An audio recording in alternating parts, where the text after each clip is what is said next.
Hello guys, this is Axemmela and welcome back to my boss analysis series. Today we will be analyzing the final boss of Persona 3, so if you don't want to get spoiled, click off right now. Trust me, being spoiled important plot details in 80-hour games like sticking your dick in a blender. It's really not that fun is basically what I'm saying, so get out of here right the heck now. Go go, shoo shoo, bye bye. Okay, whatever. So anyways though, let's go on with the first segment of our analysis. The story of Nyx begins in ancient times, when she sent Death and Night to Earth to be triggers for the fall, which is basically when Nyx ends the world, as she is the personification of death itself. Once one of the two arcanas triggers the fall, the world will end and be redone anew. Nyx's true arcana is the Death/13th arcana, which was actually created on accident. Thing is, Nyx was actually gone from the world by the time the events in this game took place. The reason the events of Persona 3 started was because a company called the Kirijo Group rounded up and experimented on shadows. And I think the year was 1999. Anyways, they eventually captured enough shadows to recreate Death. Death eventually escaped when the operation was compromised and escaped into the town of Iwatodai during the Dark Hour.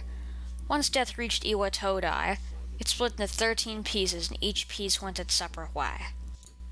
The defeat of these 13 shadows would lead into Death being reformed, therefore triggering the fall.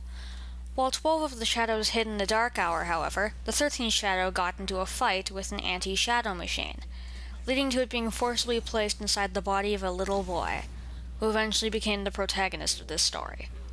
This leads to the main character's two original personas, Orpheus, which is his true persona, and Thanatos, which was given to him unknowingly when the 13th shadow was put inside of him. This shadow manifests itself in his dreams and in hallucinations that happen during the Dark Hour as Pharos, who appears as a young boy in a prison suit, and talks to the protagonist when he is alone during the Dark Hour. Later in the game, when they have defeated all the shadows, Death is reformed, and Pharos stops talking to the protagonist for the rest of the game. Soon after, a transfer student named Ryoji Mochizuki comes to Iwatodai High School. He gets involved with the main characters a lot in the brief time he is involved with C's. Little do C's know that Ryoji is actually Death's human form. He will eventually warn the party about the coming of Nyx, and how the fall is inevitable. He gives them the option to kill him, as if they do, all memories involving the Dark Hour in Tartarus will be erased. He offers this because it gives them the opportunity to die in peace and without worry.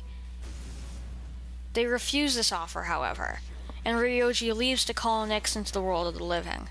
Cease then prepares to assault Nyx and Ryoji so they may stop the fall from taking place. They reach the top of Tartarus and realize that Ryoji has become an avatar for Nyx. Shadows begin to come up the stairs, so only half the team is able to fight Ryoji. Also, just one thing I wanted to mention quickly, whenever you finish a phase, he attempts to give you some sweet life advice while he's switching between arcanas.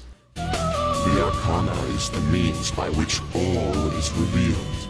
Only courage in the face of doubt can lead one to the answer.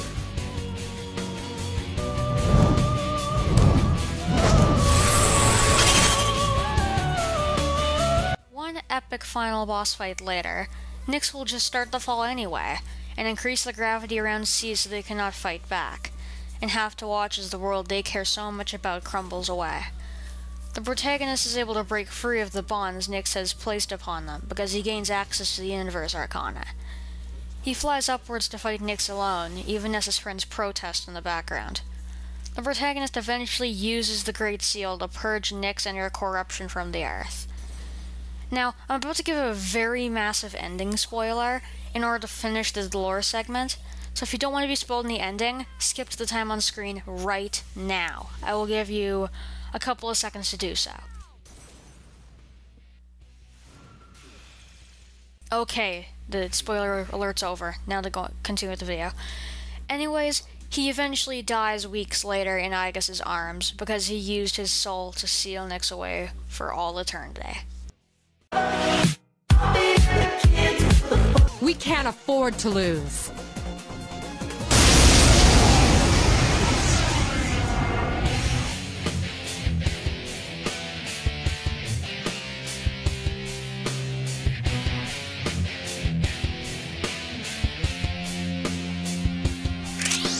Let's win this! I know we could do it! I just combined these parts together for simplicity's sake. Anyways though, this boss fight is very long. Like, it can be upwards of an hour long if you're at level. But then again, it has 14 phases, so what do you expect?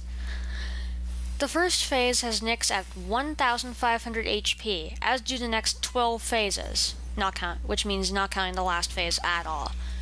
Anyways, the first phase of Nyx has literally no attacks, as it belongs to the full Arcana and will therefore only glare at you arrogantly.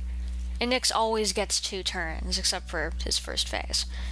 In between phases, it will switch to the next Arcana when its health is reduced to 0, restoring itself to full health and changing its stats and abilities around a little bit. The second phase has Nyx switch to the Magician Arcana. It will focus on casting fire magic during this phase, and cast any fire-related magic in the game except for Ragnarok. It can also use Almighty Attack, which does a large amount of damage to the entire party.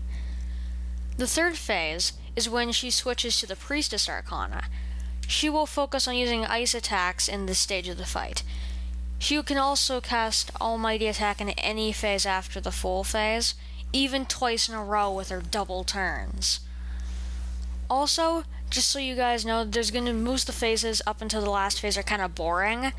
So, if you want to skip to the good phase that actually changes the fight around, go to the timestamp on screen right now. The fourth phase is the Empress Arcana, who primarily uses wind attacks.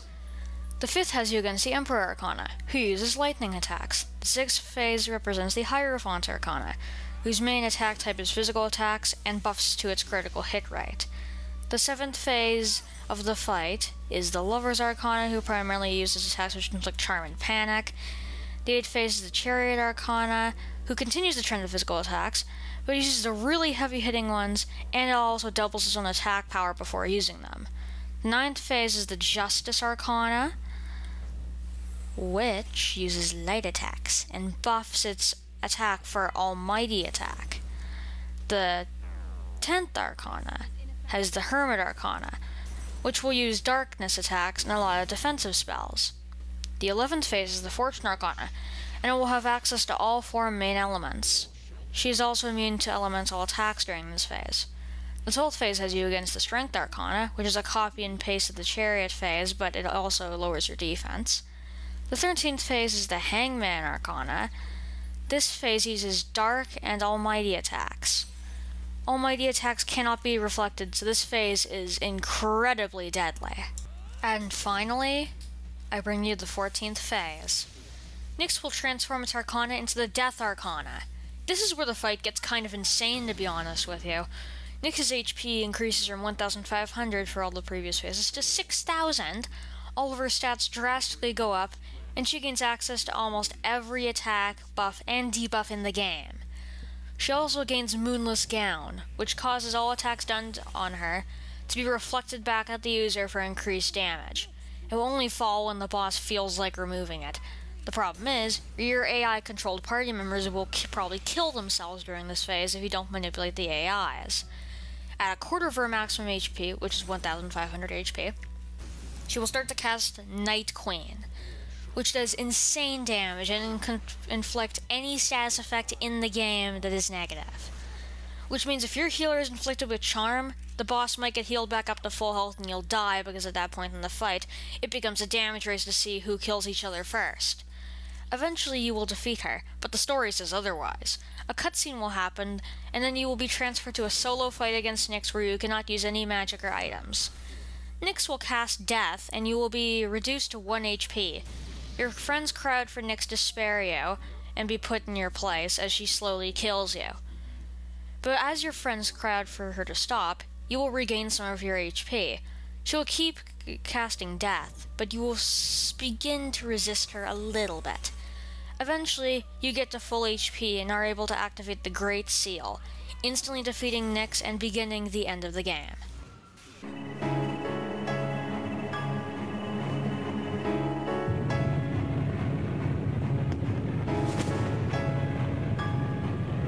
What the? No, don't go! What is he doing? Damn it! Why the hell can't I stand up? Why? After all we've been through! Stop! Don't do this! Come back!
There's nothing we can do?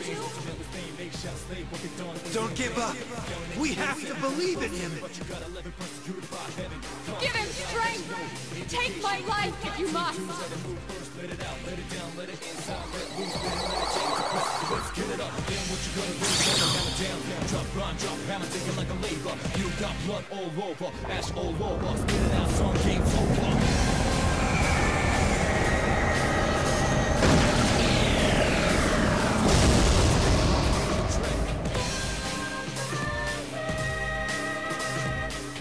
Yeah! I'm willing to risk mine too! He's going to face it all by himself! No, he's not alone. I won't let him die.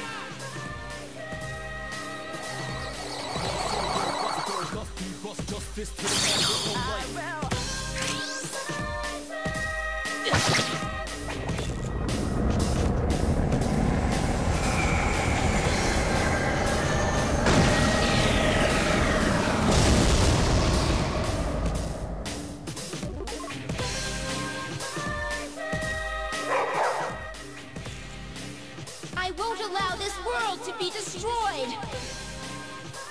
All right, let's do this.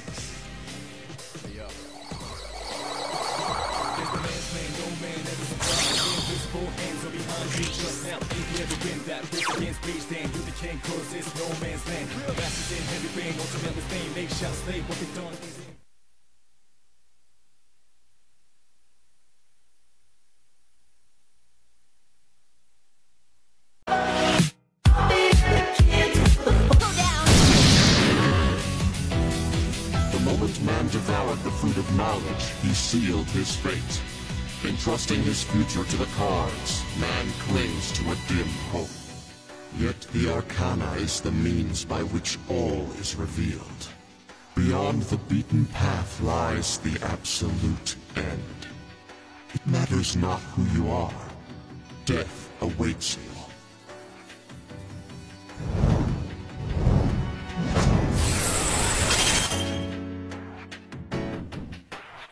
I sense death. Nyx's true arcana is death. This fight is a test of raw endurance and preparation. You should use all of your items at your disposal to win the fight. I personally recommend healing yourself if you are below 75% health, because if Nyx uses 2 almighty attacks in a row, everyone in your party will take a ton of damage and or die depending on their current status, and if they're debuffed or not and stuff. This rule is especially true for your main character, because if he dies, it's a game over. Secondly, make sure to buff yourself and debuff Nyx whenever you can, then immediately follow with your most powerful attacks. You only really need to listen to this point during the last phase of the fight, because of Nyx's low HP in the other ones, but hey, you do you. As long as you have the SP items to back you up, you can go frickin' nuts on this boss. The final point, if you didn't get this already, is that you should never attack Nyx when she casts Moonless Gown. Wait for her to cast it again before you do anything offensive. I've already told you why, so you should know. Actually, the final point that I just thought of, make sure you're at least level 70 with all of the characters that are going into the fight, because if not, you're gonna get your ass kicked. Just saying.